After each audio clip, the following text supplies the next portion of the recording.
My dear viewers, it's the 27th of February today and I'm sorry for the delay. It looks like the last 3 sleepless nights took its toll and I've had a little bit of sleep today. Now, this reporting will be not a review of the events on the battlefront, though some very interesting events have occurred there. First, I'd like to tell you that the Russian army is already in the center of Kharkov. The city hasn't still been mopped up, actually, but there are no doubts already that today it will be cleaned out from the military men of the armed force of Ukraine who have installed there, hiding behind the non-combatants. My first piece of material today will be dedicated to the city of Akhtyrka, where by all appearances, and I now have all the proofs to affirm it, it was the local territorial guards who have provoked the fatalities among the local non-combatants. They not only provoked the fatalities, they had arranged for them. Yesterday I made a piece of material about the accident in Sumy because my relatives had called me and said, what on earth is going on? How could the Russians fire at the city for no reasons at all? As a result of my analysis, I don't have any direct evidence, but all the indirect evidence shows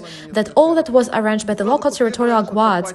And right after that, I began digging and delving on Akhtyrka. And you know, I came across a very curious interview almost immediately. That interview was given by Mr. Shore, a local nationalist who had participated in the combats in Donbass in 2014 to the local TV channel Reальное. Well, now that's what Mr. Shore told. Good evening. Well, it's a bit calmer now, a little harsh. Some time ago there was some shelling, but now it's quiet more or less, and this is the Russian shelled. They were watching through the quadrators and they saw where they were firing. They brought down fire on the residential neighborhood. They brought down fire on Kievskaya Street. They brought down fire on Dachny housing estate. They brought down fire on a kindergarten, but thank God there was nobody here. They brought down fire on another kindergarten in a shelter. There were children and adults. They went outside to take some fresh air, and there are fatalities, and 2 children are injured severely. Please note, we see here just the same senseless pattern. They fire on the areas that don't have any military strategic importance at all, a kindergarten, a suburb of no interest strategically. But the most important thing that has been said, a shelling and the quadrator. Everything was coordinated through the quadrator. I'd like to draw your attention once more to Mr. Shore's words. People went in a shelter and then went outside to take some fresh air, and immediately there was a shelling.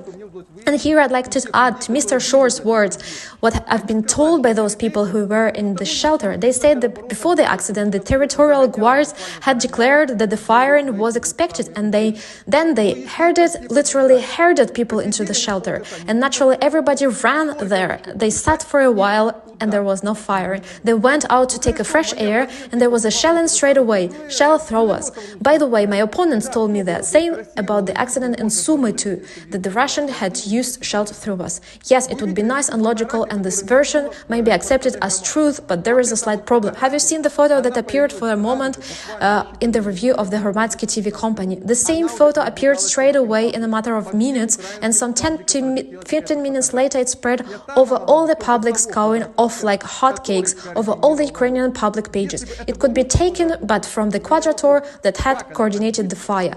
If it was a Russian quadrator, let me ask you, how come the photo appeared on the public so quickly? There could be only one answer. The quadrator was landed at once, the photo was unloaded and loaded into the internet. It was done by those who had coordinated fire, and it was on the pro-Ukrainian publics where it appeared. There is nothing more to be said. What else proofs do you want? All that was arranged by the territorial guards of Akhtyrka, preparing their provocation. They first herded people into the shelter, watching the process through a quadrator. And as soon as people went out to breathe some fresh air, there was a shelling straight away, just as was mentioned by Mr. Shore. The same provocation pattern, but already with fatalities in Akhtyrka.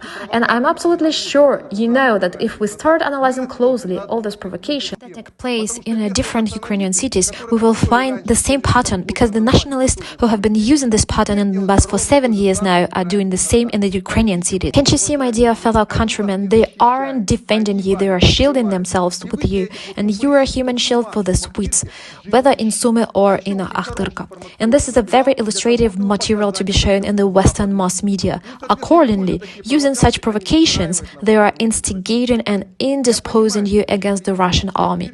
I see the inhabitants of Sumy and Akhtyrka are very emotional today, and they may not believe me. Okay, I see, do not believe, but you'll see, some time will pass and you'll calm down and begin analyzing and talking to each other, and you will understand that you were used by this wits who can themselves your gods, but actually they are about hiding behind your back because they understand that otherwise the requital awaits for them for all those crimes they have been committing, not only in Donbass but also in their hometowns, as they call it.